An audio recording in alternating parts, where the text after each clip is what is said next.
Hi everybody. This is Greg from ESL Greg, and today I want to show you a little example of some common writing errors that I'm finding in my students. Uh, Writing is, especially if you're using it as a second language, the structure of the sentence can change, and also in English the be verbs is, am, are, and have, has, those kinds of um, parts of the sentence will always make it a little difficult for you to understand. I have three examples here from students that I had last night, and I just wanted to share them because these are really, really common errors. I want to look at the first one here right now. As part of her submission, she put then we won't arguing so much. Now, the error that she's made here is by adding an ing into a sentence that does not have a be verb. If we have a be verb in front, then this would be a present continuous sentence, but this is not. This is just a general, simple sentence. So uh, her corrected sentence would be, then we won't argue. This would change to argue, so much. The ing is not necessary. If you're going to use ing, not all of the time, but much of the time, you would put a be verb in here. Then we won't be arguing so much. And a be verb, as you already know, I'll put over here, a be verb, it has three main parts. It has is, am, are. Depending on the tense that you want to use. If you're using is, am, are, followed by a verb with ing behind it, then it is a present continuous sentence. So just be careful of that ing in back of a verb when you don't really need it.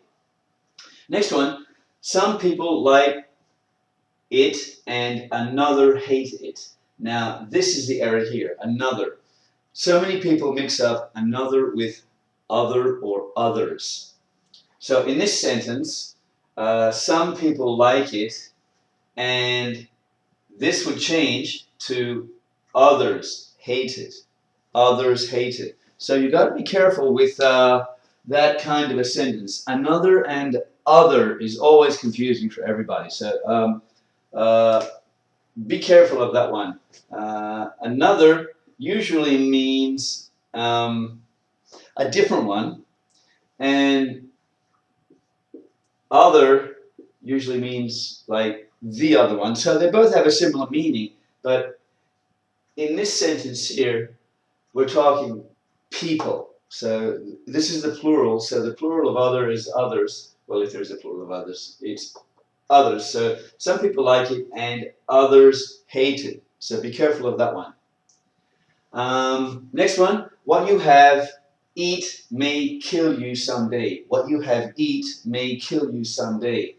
Now, so many people put have in a sentence when they don't need it. You don't need it every time because we have a verb right here. So in this case, we're talking about junk food in these last two cases here. So in this sentence here, you could change this to what you eat may kill you. Or if you wanted to change it into a slightly higher level of sentence, you could put have eaten, what you have eaten. But this doesn't apply here because I know the intention of the writer was to tell you, was to inform you that what you eat may kill you. We're not talking about the past. We're talking about right now, and so we don't need have. So I'll finish up now because I only wanted to just touch on these. So in general, you must remember that INGs in back of a verb, you have to be careful of them unless you're using some kind of continuous. It can be the present continuous, past continuous, whatever.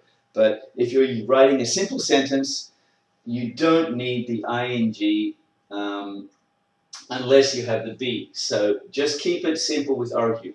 Some people like it and another hated. So keep that down to others. You don't need that there. Others. So some people like it and others hate it. So don't confuse these two. They have a different structure set up. And the last one, what you have eat may kill you someday. So you don't need have. Remember, when you're writing sentences at the early stages of your compositions, keep them reasonably simple. And then when you do your edits, you can then maybe extend, make more compound sentences and stuff like that. But for now, I hope this helps. These are common errors. And I'll see you next time.